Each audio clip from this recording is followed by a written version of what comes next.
Hi friends, എന്നാണ്ട് വിശേഷം? എല്ലാവരും സുഖമായിട്ടിരിക്കുന്നു എന്ന് വിശ്വസിക്കുന്നു. എനിക്ക് തോന്നുന്നു ജൂൺ ജൂലൈ മാസത്തിലാണെന്ന് തോന്നുന്നു ഞാനൊരു ജസ്റ്റ് ഒരു വീഡിയോ ആയിട്ട് നിങ്ങളുടെ മുമ്പിൽ വന്നത്. അന്നീ പറഞ്ഞ പോലെ എല്ലാവരും ഹർഷയോടെ പോയി കാണാനില്ലല്ലോ എന്നൊക്കെ പറഞ്ഞുകൊണ്ട് കുറേ മെസ്സേജസ് വന്നതിൻ്റെ ഒരു അടിസ്ഥാനത്തിലാണ് ഞാൻ അങ്ങനെ ഒരു വീഡിയോസ് ചെയ്തത്. അന്ന് ഞാൻ പറഞ്ഞിരുന്നു എന്തെങ്കിലും ഒരു ബിസിനസ് നോക്കണം, ഇപ്പം ഞാൻ എന്താ പറയുക എല്ലാത്തിൽ നിന്നും വിട്ടു നിൽക്കുവാണ് എന്നൊക്കെ പറഞ്ഞിരുന്നു അല്ലേ. എനിക്ക് തോന്നുന്നു 1 ഇയർ എങ്ങാണ്ടായിട്ടുണ്ട് അത് ഏകദേശം. പിന്നെ എന്നാണ്ട് വിശേഷം? എല്ലാവരും സുഖമായിട്ടിരിക്കുന്നു? ഞാനും സുഖമായിട്ടിരിക്കുന്നു, ഹാപ്പി ആയിട്ടിരിക്കുന്നു. ഇപ്പം നിലവിൽ വീട്ടിലാണ്. വണ്ടിയിൽ കയറിയിരിക്കുന്നതുകൊണ്ട് ഞാൻ വണ്ടി ഓടിക്കാൻ പഠിച്ചിട്ടല്ല, ജസ്റ്റ് ഒന്ന് കയറിയിരുന്നു എന്നുള്ളൂ. കുറച്ചൊക്കെ ഓടിക്കാൻ അറിയാം, എങ്കിൽ പോലും ഒരുപാടൊന്നും ഓടിക്കാൻ അറിയില്ല കേട്ടോ. ഞാൻ അങ്ങനെ തെറ്റിദ്ധരിക്കണ്ട. പിന്നെ എല്ലാവർക്കും സുഖമല്ലേ? അപ്പം ഞാൻ എന്താണ് ഈ വീഡിയോ ആയിട്ട് വരാൻ കാരണം എന്ന് വെച്ചിട്ടുണ്ടെങ്കിലേ, നമ്മളൊരു കാര്യം പറഞ്ഞിട്ട് നമ്മൾ വാക്ക് പാലിക്കണമല്ലോ അല്ലേ. അപ്പം ഞാനൊരു വീഡിയോ എടുത്ത സമയത്ത് ഞാൻ പറഞ്ഞായിരുന്നു എന്തെങ്കിലും ഒരു ജോലി കാര്യങ്ങളിലേക്ക് വരണം.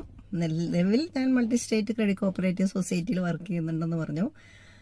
പക്ഷേ എന്താ പറയുക, എന്ത് ജോലിയാണെങ്കിൽ പോലും നമ്മുടെ പാഷൻ എന്ന് പറയുന്നത് ബിസിനസ്സാണല്ലോ. ഒരു പക്ഷേ നിങ്ങളെങ്ങനെയാണല്ലോ എന്നെ പരിചയപ്പെട്ടത് അല്ലേ, ചോക്ലേറ്റ് ചെയ്യുന്നതിലൂടെയും പിന്നെ ഡയറക്റ്റ് സെല്ലിംഗ് കമ്പനിയിൽ വർക്ക് ചെയ്ത് ആ ഒരു അറിവ് വെച്ചിട്ടാണ് നിങ്ങളെല്ലാവരും എന്നെ അറിഞ്ഞത്. പിന്നെ നമ്മുടെ അടുത്തുള്ളവർക്ക് പിന്നെ നമ്മളെ അറിയാമല്ലോ. ഓക്കെ, അപ്പോൾ ഒത്തിരി ആളുകൾ ഇപ്പോൾ നമ്മുടെ ഫ്രണ്ട്സ് ആണെങ്കിലും ടൗണിലൊക്കെ ഇറങ്ങുമ്പോൾ ചോദിക്കാറുണ്ട്, ഇപ്പോൾ FBയിൽ കാണാറില്ലല്ലോ ഹർഷയെ എവിടെ പോയി എന്നൊക്കെ ചോദിക്കും. അപ്പം ഞങ്ങൾ പോയിട്ടൊന്നുമല്ല, ഇവിടെ തന്നെയുണ്ട്. അല്ലെങ്കിൽ ഫേസ്ബുക്ക് തുറക്കുമ്പോൾ തന്നെ നിങ്ങളെയാണല്ലോ കാണുന്നതെന്നൊക്കെ ചോദിക്കും കേട്ടോ. പക്ഷെ അതെന്തുകൊണ്ടാണെന്ന് വെച്ചിട്ടുണ്ടെങ്കിൽ നമ്മളെപ്പോഴും ഒരുപോലെ ആയിരിക്കില്ലല്ലോ അല്ലേ. എപ്പോഴും നമുക്ക് ഹാപ്പി ആയിട്ടിരിക്കാൻ പറ്റുമോ? ഇല്ല. ഇടയ്ക്കിടയ്ക്ക് മനുഷ്യരല്ലേ, ഇടയ്ക്കിടയ്ക്ക് നമുക്ക് ഹാപ്പി ആയിട്ടിരിക്കാനും സാധിച്ചുവെന്ന് വരില്ല. പക്ഷേ ഇന്ന് ഞാൻ നിങ്ങളുടെ മുമ്പിൽ വന്നിരിക്കുന്നത് വളരെ ഹാപ്പി ആയിട്ട് തന്നെയാണ്. കാരണം എന്നാന്ന് വെച്ചിട്ടുണ്ടെങ്കിൽ ഞാൻ ചെയ്തുകൊണ്ടിരുന്നപ്പോൾ നിങ്ങൾക്ക് എൻ്റെ FB പോസ്റ്റും കാര്യങ്ങളും യൂട്യൂബ് വീഡിയോസൊക്കെ അറിയുന്നവർക്കറിയാം. ഞാനൊരു ഡയറക്റ്റ് സെല്ലിംഗ് കമ്പനിയിൽ വർക്ക് ചെയ്തിരുന്നു. അത്യാവശ്യം വലിയ കുഴപ്പമില്ലാത്ത രീതിയിൽ സൗത്ത് ഇന്ത്യയിൽ റിസൾട്ട് മേടിക്കാനൊക്കെ എനിക്ക് സാധിച്ചായിരുന്നു എന്നുള്ളത്. പിന്നെ ചെറിയ ചെറിയ അതോ ഇഷ്യൂസും കാര്യങ്ങളുമായിട്ട് പിന്നെ എന്ത് ചെയ്യണം, മൈൻഡ് ഡൗൺ ആയി ഞാനൊന്നിനും പോകുന്നില്ലായിരുന്നു. അങ്ങനെ ഇരിക്കുമ്പോഴാണ് ഞാൻ ജോലിക്ക് കയറിയത്. കുഴപ്പമില്ല, അൽഹംദുലില്ലാ നല്ല രീതിയിൽ പോകുന്നുണ്ട്.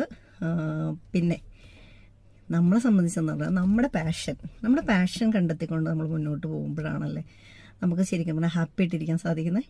അപ്പോൾ എന്നെ സംബന്ധിച്ച് എൻ്റെ പാഷൻ എന്ന് പറയുന്നത് ഡയറക്റ്റ് സെല്ലിങ്ങാണ്. ഇപ്പോൾ സാധാരണ ഞാൻ ഒത്തിരി കേൾക്കാറുണ്ട് കേട്ടോ, ഡയറക്റ്റ് സെല്ലിംഗ് ഇൻഡസ്ട്രിയിൽ എനിക്ക് ഒന്നും കിട്ടിയിട്ടില്ല, എൻ്റെ സമയം പോയി, ടൈം പോയി, അതുപോലെ തന്നെ എന്താണെന്ന് വെച്ചാൽ പൈസ പോയി എന്നൊക്കെ ഇങ്ങനെ കേൾക്കുന്നുണ്ട്. എനിക്ക് എന്താണെന്ന് അറിയത്തില്ല.